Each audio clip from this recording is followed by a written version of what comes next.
الله وبركاته إن الحمد لله والصلاة والسلام على رسول الله وعلى آله وأصحابه من والاه ما بعد আলহামদুলিল্লাহ সুম্মা আলহামদুলিল্লাহ আমরা আজকে আমাদের মাদ্রাসাতুন নাসিহার হিফজ বিভাগের ছাত্র আহমদের পিছনে তারাই পড়লাম আলহামদুলিল্লাহ বারাকাল্লাহু ফি মাশাআল্লাহ তাবারাকার রহমান আলহামদুলিল্লাহ জি। তো আরও যারা আছে ইনশাআল্লাহ, ছোটরা যারা আছে ইনশাআল্লাহ আমরা এই বছর যারা পড়াইতে পারলাম পড়াবো ইনশাআল্লাহ, তবে আগামী বছর আস্তে আস্তে সবাই প্রস্তুতি নেব ইনশাআল্লাহ। স্টুডেন্টরা যারা আরও আছে আলহামদুলিল্লাহ। একটু আপনাদের দৃষ্টি আকর্ষণ করছি এখানে যে আলহামদুলিল্লাহ আমরা চেষ্টা করে যাচ্ছি যে ইংলিশ মিডিয়াম মানে প্রতিষ্ঠানে যে বদনামগুলো আছে তার মধ্যে একটা হচ্ছে যে আসলে এখানে হিফজ হয় না, কোনোটাই ভালো কিছু ভালোভাবে হয় না, যেগুলো হিফজ পড়ায় আরবিক পড়ায়। তো এটা আমাদের জন্য একটা চ্যালেঞ্জ যে আমরা আসলে ইনশাআল্লাহ আমরা চেষ্টা করে যাচ্ছি, ওস্তাদরা চেষ্টা করে যাচ্ছেন এবং আমরা সুন্দর একটা সিস্টেম দাঁড়ায় গেছে এই প্রায় দেড় বছর প্লাস সময়ে। তো আমরা প্রতিটা সাবজেক্টের ক্ষেত্রে চেষ্টা করে যাচ্ছি। আরেকটা বদনাম আছে আমাদের ইংলিশ মিডিয়ামের বাচ্চাদের বাংলার ক্ষেত্রে, সেটাও আমরা চেষ্টা করে যাচ্ছি। মানে ইংলিশ মিডিয়াম শুনলে যে জিনিসটা হয় মানুষের মনের ভিতরে আছে যে বাচ্চাগুলো আমাদের সমাজের না বা আমাদের কালচারের না বা আমাদের চিন্তা চেতনা বুঝে না। আমরা চেষ্টা করে যাচ্ছি যেন এই জিনিসগুলোকে আমরা অতিক্রম করতে পারি। ইনশাআল্লাহ আপনারা দোয়া করবেন এবং সম্ভব, আমি দেখছি সম্ভব, আন্তরিকভাবে চেষ্টা করলে আল্লাহ সহজ করে দেন আলহামদুলিল্লাহ। তো আলহামদুলিল্লাহ বাচ্চারা এখানে হিফজ পড়ছে, হিফজের পাশাপাশি ওরা আরবি ভাষা, তাফসীর, হাদিস, ফিক, উসুলুল ফিক, বালাগা এই সাবজেক্টগুলো পড়বে ইনশাআল্লাহ এবং আরবি মিডিয়ামে আলহামদুলিল্লাহ। তো আশা করছি ইনশাআল্লাহ তারা কোরআনটা যদি ভালো করে মুখস্থ করে সেটা বুঝতে পারবে, নিজেরাই বুঝতে পারবে ইনশাআল্লাহ। আপনারা সবাই দোয়া করবেন মাদ্রাসার জন্য যেন আল্লাহ সুবহানাহু ওয়া তাআলা আমাদেরকে আমাদের যে ভুল ত্রুটি আছে সেগুলোকে আল্লাহ সুবহানাহু ওয়া তাআলা শুধরিয়ে আরও সুন্দরভাবে কাজ করার তৌফিক দেন, আমিন। জাযাকুমুল্লাহ খাইর। জি, আমরা সূরা কাফিরুন নিয়ে আলোচনা করছিলাম। সূরা কাফিরুন আরেকটা নাম সূরাতুল ইখলাস। এবং একটা বিষয় কালকে আমি মিস করছি, সেটা হচ্ছে সবসময় খেয়াল রাখবেন যারা ইসলাম বিদ্বেষী, ইসলাম বিরোধী, তারা যদি কোনো আয়াত দিয়ে দলিল দেয় তখন বুঝবেন যে এখানে কোনো কি আছে, কোনো একটা সমস্যা আছে।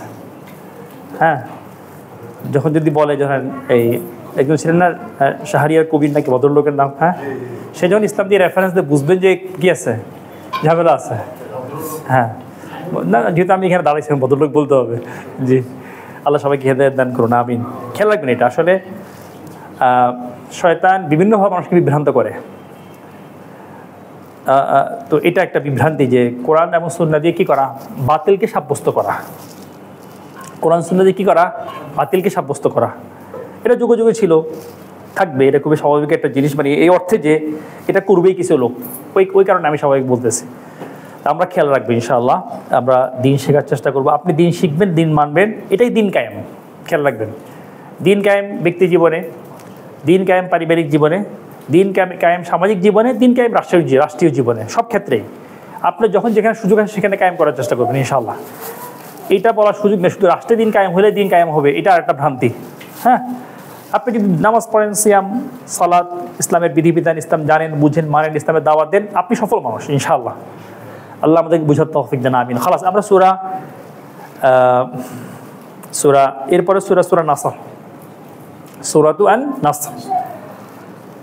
আউযু বিল্লাহি মিনাশ শাইতানির রাজীম, বিসমিল্লাহির রহমানির রহিম। ইযা জাআ নাসরুল্লাহি ওয়াল ফাতহু ওয়া রাআইতান নাসা ইয়াদখুলুনা ফি দীনিল্লাহি আফওয়াজা। এই সূরাটি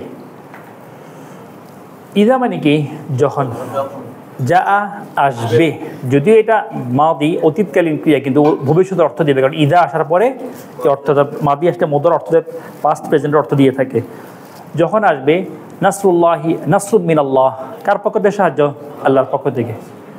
ওয়াল ফাতহু মিনাল্লাহ, কার পক্ষ থেকে সাহায্য বা বিজয়, আল্লাহর পক্ষ থেকে। দুইটা বিষয় এখানে আগে কি উল্লেখ করা হয়েছে, সাহায্য তারপরে কি বিজয়। আগে সাহায্যে পরে বিজয়। এটা দ্বারা মুফাসসিররা বলেন যে এই ফাতহ দ্বারা আসলে ফাতে মক্কা কেউ বলেন, ফাতহ দ্বারা কেউ সুলহ হুদাইবিয়াকে বুঝান। আসলে সুলহ হুদাইবিয়া হচ্ছে মূল বিজয়, কারণ আল্লাহ সুবহানাহু ওয়া তাআলা সূরা ফাতহ একটা সূরা আছে, সূরা শুরু ইন্না ফাতাহনা লাকা ফাতহান মুবিনা। এবং সাহাবাগণ এটা বলতেন পরবর্তী প্রজন্মকে, তাবিদেরকে, যে তোমরা ফাতে মক্কাকে চূড়ান্ত বিজয় মনে করো। আমরা মনে করতাম যে চূড়ান্ত বিজয় কোনটা? সুলহুল হুদাইবিয়া, হুদাইবিয়া সন্ধি চুক্তি যেটা, সেটাকে। তো এখানে হুদাইবিয়া সন্ধি মূলত প্রেক্ষাপট তৈরি হয়, পরবর্তীতে চূড়ান্ত বিজয় লাভ হয় ফাতে মক্কার মাধ্যমে ইসলামের আরব জাহানে। এটা নবী সাল্লাল্লাহু আলাইহি সাল্লামের জীবদ্দশা হয়েছে। পরের আয়াত হচ্ছে, পরে একসাথে মিলাবে ইনশাআল্লাহ। ওয়া রাআইতা আন-নাসা ইয়াদখুলুনা ফি দীনিল্লাহি আফওয়াজা। ওয়া অর্থ কি? এবং রাআইতা দেখবেন আপনি, বা দেখবে তুমি হে মুহাম্মদ, আন-নাসা লোকদেরকে, ইয়াদখুলুনা প্রবেশ করছে তারা, ফি দীনিল্লাহি আল্লাহর দ্বীনের মধ্যে, আফওয়াজা দলে দলে। এটা সাধারণ অর্থ, আলহামদুলিল্লাহ। এটা মূলত, যদিও এটা ফাতে মক্কাকে বোঝাচ্ছে, কিন্তু আমাদের যে জীবন, আমরা যে জীবনের দিকে তাকাই, যে আপনারা কিন্তু সূরা পড়া লাগবে, দুজন সামনে এসে সূরা পড়বেন, সামনে এসে। এই যে মোহাম্মদ আর খালেদ, আপনাদের সূরা পড়তে হবে, সামনে এসে কথা বললে। এদিকে তাকান, দুজন এদিকে তাকিয়ে বসেন। হ্যাঁ, জি জি জি জি, সূরা পড়তে হবে। এখানে বসেন, সূরা পড়বেন? আচ্ছা বসেন, ইনশাআল্লাহ। হ্যাঁ, আচ্ছা ঠিক আছে, ইনশাআল্লাহ। বড় করে পড়তে হবে ইনশাআল্লাহ, সামনে এসে। বারাকাল্লাহু ফিকুম। তো এক অর্থে এটা ফাতে মক্কা, কিন্তু আরেকটা অর্থে দেখেন, আমরা যদি আমাদের জীবনের সাথে মিলাই দুইটা বিষয়, একটা হচ্ছে প্রতিটা সূরা তার প্রেক্ষাপট অনুযায়ী কী হবে, মিলবে। আরেকটা হচ্ছে এই প্রতিটা সূরাকে আসলে আমাদের সময়ের সাথে যখন প্রয়োজন হয় তখন সেখানে তাকিয়ে শিক্ষা গ্রহণ করতে হবে। শেখ উসাইমিন রাহিমাহুল্লাহ বলছেন যে সূরা ফাতিহা আমি যতবার পড়ি ততবার নতুন জিনিস শিখি। বুঝে আসছে? যতবার পড়ি ততবার কি নতুন জিনিস মাথার মধ্যে আসে। তো এটা অনেক জ্ঞানের উচ্চ তত্ত্বের কথা। তা আমি যেটা বলছিলাম, যে এটা এক তো রাসূলুল্লাহ সাল্লাল্লাহু আলাইহি সাল্লামকে বলা হচ্ছে, এবং এটা পূর্ণাঙ্গ সর্বশেষ সূরা, মানে পুরা সূরা হিসেবে এটা সর্বশেষ সূরা ফাতিহা অবতীর্ণ হওয়ার দিক থেকে। তো এখানে দুইটা বিষয়, একটা হচ্ছে যে আল্লাহর সাহায্য, আরেকটা কি বিজয়। এটা আসলে এক অর্থে ফাতে মক্কা ঠিক আছে, বাট আরেকটা অর্থে খেয়াল করে দেখবেন, খুব গভীরভাবে চিন্তা করলে, আমাদের জীবনের প্রতিটা কাজ, এর পিছনে কার সাহায্য? আল্লাহর সাহায্য। এবং এর ফলে আমরা ওই কাজে সফলতা লাভ করি। আপনি কথা বলবেন, যে কথা বলার এনার্জি, কথা বলার যে সামর্থ্য, কথা বলার যে আপনার ধরেন সার্বিক বিষয়গুলো, এই সংক্রান্ত যে সাহায্য কার? আল্লাহ। এবং কথাটা বলে আপনি কাউকে কনভিন্স করছেন বা কোনো একটা ইনফরমেশন দিচ্ছেন, এটাও কার সাহায্য? আল্লাহর সাহায্য আসলে। এভাবে প্রত্যেকটা জিনিস, কাজ কর্ম যা আছে সব কিছুর কার পক্ষ থেকে সাহায্যের ফলে হয়? আল্লাহর পক্ষ থেকে। এবং সফলতা আসে কার পক্ষ থেকে? আল্লাহর পক্ষ থেকে। এবং পরবর্তীতে আপনি দেখবেন লোকে আপনি অ্যাপ্রিসিয়েট করে, ঠিক না? যে মাশাআল্লাহ ভাই, আপনি খুব ভালো কাজ করছেন, আলহামদুলিল্লাহ। একটা হচ্ছে এই সূরা ডাইরেক্টলি ফাতে মক্কাকে বোঝাচ্ছে, আর একটা হচ্ছে আপনার প্রাত্যহিক জীবনে যে বিষয়টা, সেটাও কিন্তু এটার সাথে সম্পৃক্ত। অর্থাৎ প্রতিটা কাজ কার সাহায্যে হয়? আল্লাহর সাহায্য হয়। প্রতিটা কাজে সফলতা আসে কার সাহায্যে? আল্লাহর সাহায্যে। এবং আপনাদের লোকেদের আপনাকে সাধুবাদ জানায়, এটাও আল্লাহ সুবহানাহু ওয়া তাআলা এখানে বলছেন। তাহলে পরবর্তী আমাদের করণীয় কি, সেটা এখানে বলে দেওয়া হচ্ছে। এই জন্য আসলে ব্যক্তি জীবনে, পারিবারিক জীবনে, সামাজিক জীবনে, রাষ্ট্রীয় জীবনে যদি সাহায্য আসে, সফলতা আসে এবং মানুষ অ্যাপ্রিসিয়েট করে, করণীয়টা কি আসলে? গুরুত্বপূর্ণ জিনিসটা, যে আপনি ধরেন আপনার পদোন্নতি হলো, আপনি করবেন কি? ঠিক আছে, বাসায় একটা পার্টি দিলাম, হ্যাঁ, নাউজুবিল্লাহ মিন যালিক, মানে বেজাতি পার্টি, আমি যেটা বুঝাচ্ছি। তো এটা করবেন না, করণীয়টা আসলে কি? আল্লাহ সুবহানাহু ওয়া তাআলা পরের আয়াতে বলে দিচ্ছেন, ফাসাব্বিহ বিহামদি রাব্বিকা ওয়াস্তাগফির।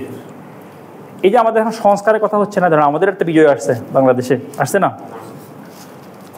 যাই হোক, আপনি ফ্যাসিবাদ থেকে মুক্তি হয়েছেন, আলহামদুলিল্লাহ, এটা হচ্ছে বড় কথা। হ্যাঁ, আগে ধরেন এরকম নামাজ পড়বেন, এরকম কথাবার্তা বলবেন, 100 বার চিন্তা করা লাগতো যে আসলে কি হয় না হয়। তারাবি জামাতে লোকজন ধরে নিয়ে গেছে, নিছে না? গত বছর এরকম প্রচুর লোকজন ধরে নিয়ে গেছে, আলহামদুলিল্লাহ। সবচেয়ে বড় কথা হচ্ছে আপনি জালেমদের হাত থেকে মুক্ত হয়েছেন, বুঝে আসছে? তো করণীয়টা কি আসলে? ফাসাব্বিহ বিহামদি রাব্বিক।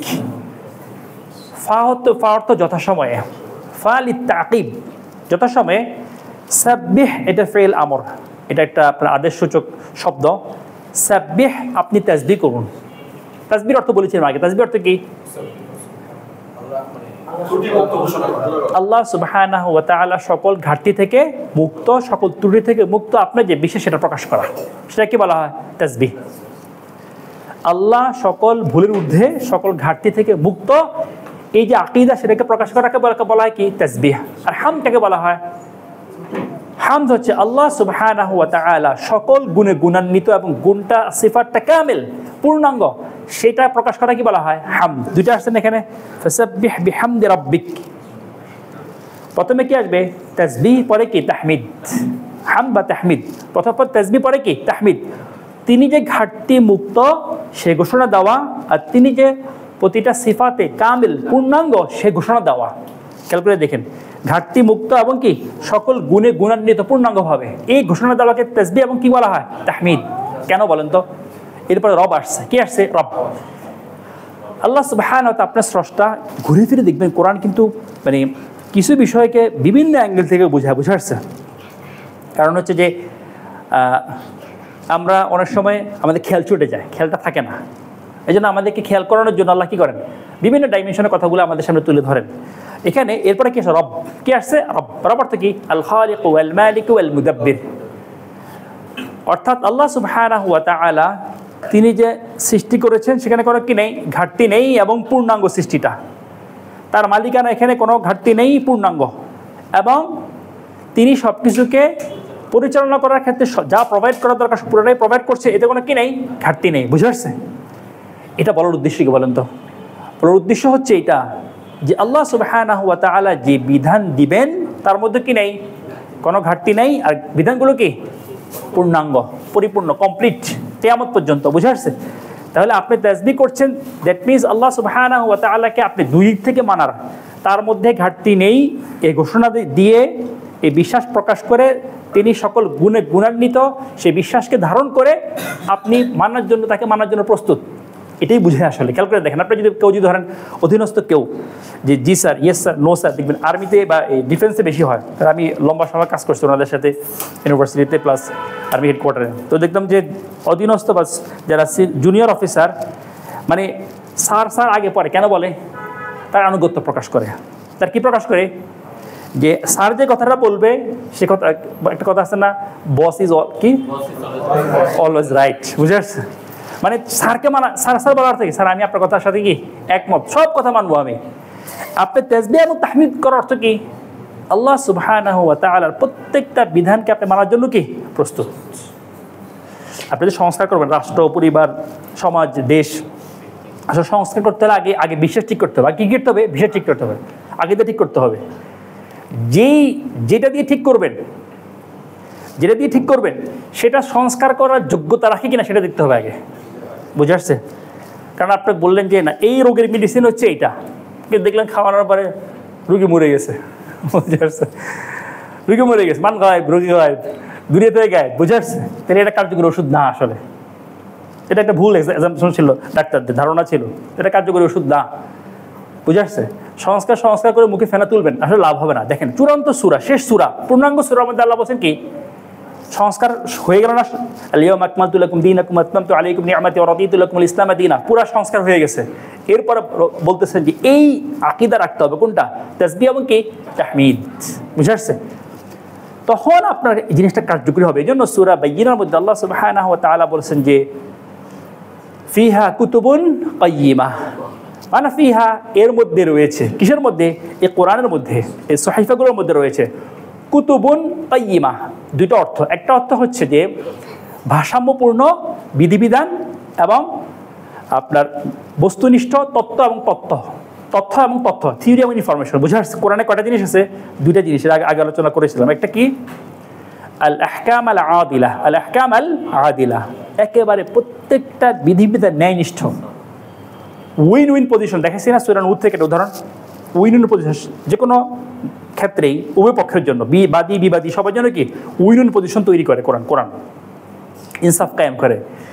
আর দ্বিতীয়ত হচ্ছে এখানে যত তত্ত্ব উপাত্ত দেওয়া জীবন ও জগৎ সম্পর্কে সবগুলোই কি সাদেকা, সত্য, নির্ভুল, বাস্তব। বুঝে আসছে?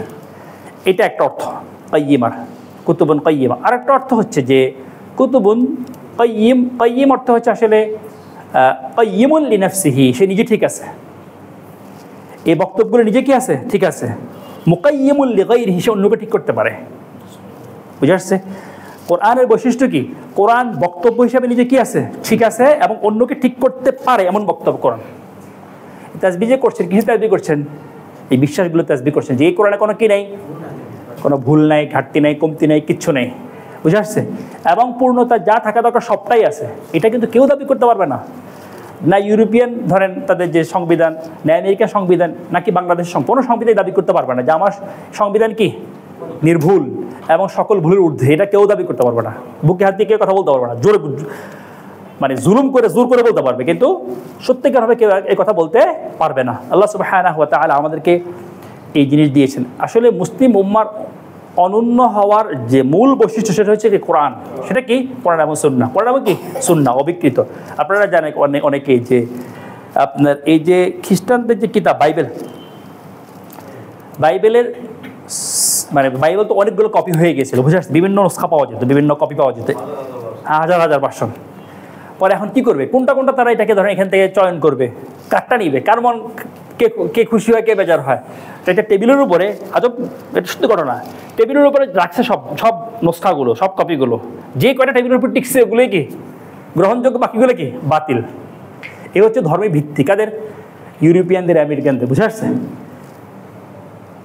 মানে ধরেন আপনার জিনিসটা বুঝছেন যে এই টেবিল ধরেন টেবিল রাখছে, এই টেবিলের উপর যে যে বই রাখবে সবগুলো রাখবে, স্তূপ করে রাখবে, যেটা যেটা থাকে সেগুলো কি গ্রহণযোগ্য, আর যেগুলো পড়ে যাবে সেগুলো কি অগ্রহণযোগ্য, লটারির মতো। বুঝে আসছে? এটা তো আসলে ব্যাপারটা এমন না, যেখানে আপনার আপনার ন্যায়নিষ্ঠ মানে এটাকে বলা যায় ভারসাম্যপূর্ণ বিধিবিধান এবং আপনার সত্য বস্তুনিষ্ঠ তথ্য উপত্য থাকবে, সেই জিনিসকে এভাবে চয়ন করা যায়? এটা কোনো পাগলও করবে না, তারা করছে।